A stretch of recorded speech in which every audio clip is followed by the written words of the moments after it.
नमस्कार साथियों, मेरा नाम है आर.के. सिंह। संस्कृति यूट्यूब प्लेटफॉर्म पर आप सभी का स्वागत है। आज हम बात करने वाले हैं एक महिला की जो इस समय पूरे दुनिया में भारत का नाम रोशन कर रही है और उनका नाम है अनुपर्णा रॉय। इन्हीं की चर्चा करने वाले हैं। इन्होंने ऐसा कौन सा कारनामा किया है जिस कारण से कहा जा रहा है कि इतिहास रच दिया है इस महिला ने।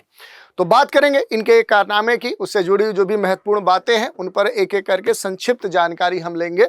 चलिए स्टार्ट करते हैं। यहाँ पर हम जिसकी बात करें वो यही महिला है और इस महिला ने देखें तो वेनिस फिल्म फेस्टिवल 2025 में एक ऐसा कारनामा कर दिया है जिस कारण से इनकी चर्चा बड़े स्तर पे हो रही है। इन्होंने बड़े स्तर पे कहें तो एक ऐसा अवार्ड प्राप्त किया है इस फेस्टिवल में जिस कारण से इन्होंने एक मील का पत्थर कहीं ना कहीं प्राप्त कर लिया है। अगर देखें तो फिल्म फेस्टिवल है, ये वेनिस फिल्म फेस्टिवल है, बड़ा ही अंतर्राष्ट्रीय स्तर पे क्या होता है इसकी चर्चा होती है। और इसी कह सकते हैं फेस्टिवल में देखें तो वेनिस जो फिल्म फेस्टिवल है इसका कौन सा तो 22वां जो एडिशन है, जो संस्करण है, उसमें खास तौर पे अनुपर्णा जो रॉय है इन्होंने भारत का नाम रोशन किया है। मशहूर फिल्मकार ये रही हैं अपने देश की। और इटली में ये जो फेस्टिवल हो रहा था यहाँ पर इन्होंने ये कारनामा किया है। यहाँ पर इन्हें बेस्ट डायरेक्टर का जो अवार्ड है वो प्राप्त हुआ है और इसी कारण से ये चर्चा में भी बनी हुई है। फिल्म मेकर को ये जो अवार्ड है इनके सॉन्ग ऑफ फॉरगेटन जो ट्रीज है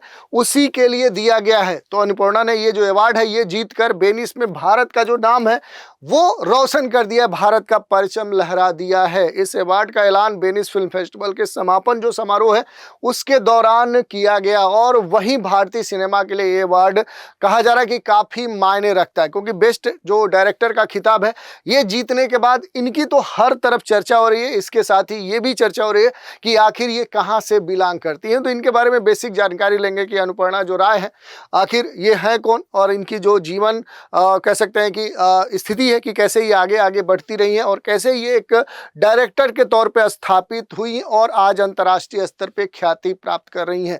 तो इनसे जुड़ी हुई जो भी महत्वपूर्ण बातें हैं उन पर हम एक एक करके चर्चा करते हैं। सबसे पहले बात करें इनके थोड़ा सा जीवन परिचय की, तो इनका जो संबंध है वो क्या है, भारत के पश्चिम बंगाल, वेस्ट बंगाल से क्या है इनका संबंध है। यहाँ पर अगर आप देखें तो जो पुरुलिया डिस्ट्रिक्ट है वहीं से ये उसके छोटे से एक गांव से बिलोंग करती हैं जिसका नाम है नारायणपुर। और इन्होंने बर्धमान जो यूनिवर्सिटी है पश्चिम बंगाल का वहीं से ब्रिटिश इंग्लिश जो लैंग्वेज है उसमें स्नातक की जो शिक्षा है वो प्राप्त की और उसके बाद दिल्ली मुंबई जैसे कई सारे जो कारपोरेट कंपनीज हैं उनमें इन्होंने जॉब किया। लेकिन कहते नहीं है कि अगर आपके अंदर कोई जुनून है, कुछ कर गुजरने की एक ललक है, तो फिर क्या होता है कि आपका जो हुनर है, आपका जो जुनून है वो आपको और आगे तक ले जाता है। और यही जुनून कहीं ना कहीं अनुपर्णा रॉय में देखने को मिला।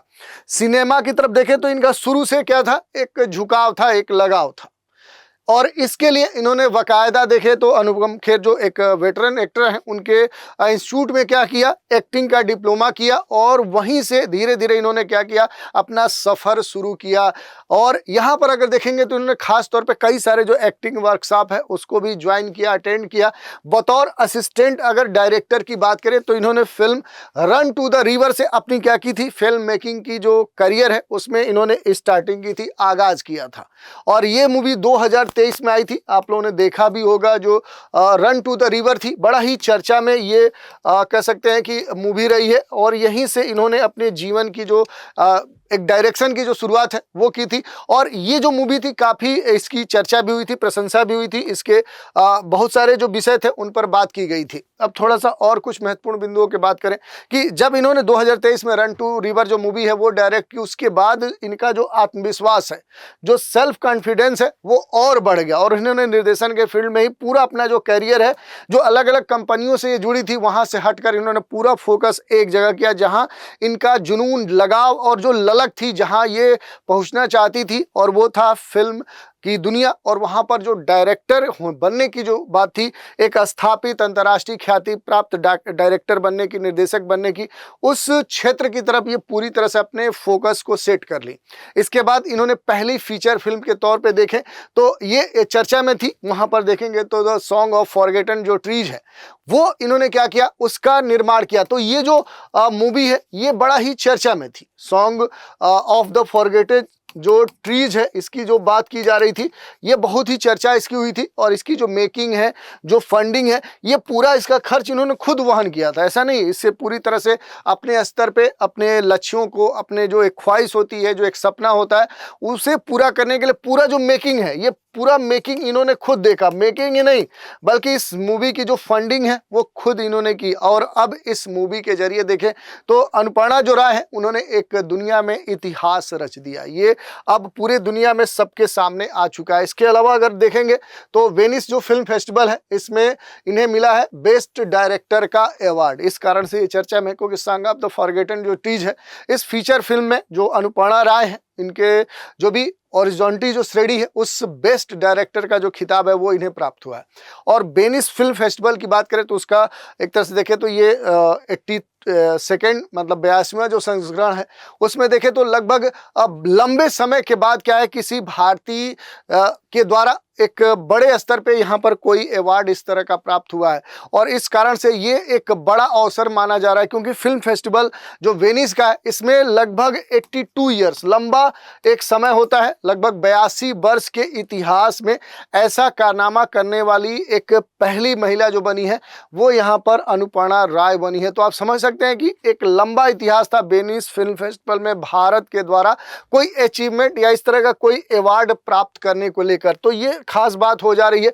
इसके अलावा अगर आप देखेंगे तो कई सारी चीजें भी देखने को मिली थी। जैसे ये जो मूवी है, अगर हम बात करें कि ये मूवी आधारित किस पे है, जो सॉन्ग ऑफ जो फॉरगेटन ट्रीज की बात की जा रही है, तो ये क्या है, जो प्रवासी महिलाएं होती है ना उन्हीं के ऊपर ये पूरी क्या है, ये मूवी बनाई गई है। तो देखिए ये जो मूवी बनाती है वो किसी खास मुद्दे पर बनाती है। जैसे प्रवासी महिलाओं की जो लाइफ होती है, जो जिंदगी होती है, जो जीवन होता है वो किस तरह का होता है, उसी पर आधारित ये पूरी मूवी है। और मूवी में उनकी जो लाइफ है उसके अकेलेपन और उनके जो संघर्ष होते हैं प्रवासी महिलाओं को, उसे बड़े ही अच्छे तरीके से क्या किया है, उकेरा गया है। और खास बात यह भी है कि यहाँ पर जो अनुपर्णा राय है इनको फेमस जो अर्जेंटो जूरी है उसके द्वारा क्या है कि अवार्ड दिया गया है। और इसमें देखेंगे तो अनुराग कश्यप भी क्या है कि इस मूवी से जुड़े हुए हैं। मूवी के कास्ट की अगर हम बात करेंगे कि आखिर मूवी में कौन कौन थे, तो भूषण सिम्पी, रवि मान और प्रीतम पिलानिया और बाकी जो एक्टर थे वो इसमें महत्वपूर्ण रूप से भूमिका निभाए थे। यहाँ पर खास बात से देखें तो जब अवार्ड लेने अनुपर्णा रॉय गई हुई थी तो ये बड़ा ही इमोशनल हो गई थी, भावुक हो गई थी। और आप देख सकते हैं पूरे भारतीय लिबास में ये थी, सफेद साड़ी अनुपर्णा जो पहनी थी ये काफ़ी देख सकते हैं कि सुंदर लग रही थी। और इस अवार्ड को लेने के बाद इन्होंने कहा कि मेरा एक जो ख्वाब था, जो सपना था, एक लक्ष्य था, वो आज मुझे मिल गया। और जूरी टीम और मूवी के जो एक्टर्स हैं या जो अनुराग कश्यप हैं उनको भी इन्होंने धन्यवाद दिया। तो इस तरह से देखें तो ये जो अपने लक्ष्य डिसाइड की थी, एक जो इनका सपना था वो अब इनका पूरा हुआ है। और यही नहीं, 82 वर्षों के एक सूखे के बाद कह सकते हैं कि जो वेनिस फिल्म फेस्टिवल है उसमें किसी भारतीय ने परचम लहराया रहा है। तो इस कारण से देखें तो अब अनुपर्णा राय क्या हो सकती है, बहुत सारे लोगों के लिए जो इस क्षेत्र से जुड़े हुए हैं या हम सभी भारतीयों के लिए एक प्रेरणा स्रोत भी बन गई हैं। तो आज के एपिसोड में इसी और इस न्यूज़ के साथ अनुपर्णा रॉय के बारे में हमने बेसिक जो जानकारी है वो ली है। तो आज के एपिसोड में इतना ही। आप सभी हमारे साथ बने रहें, इसके लिए धन्यवाद।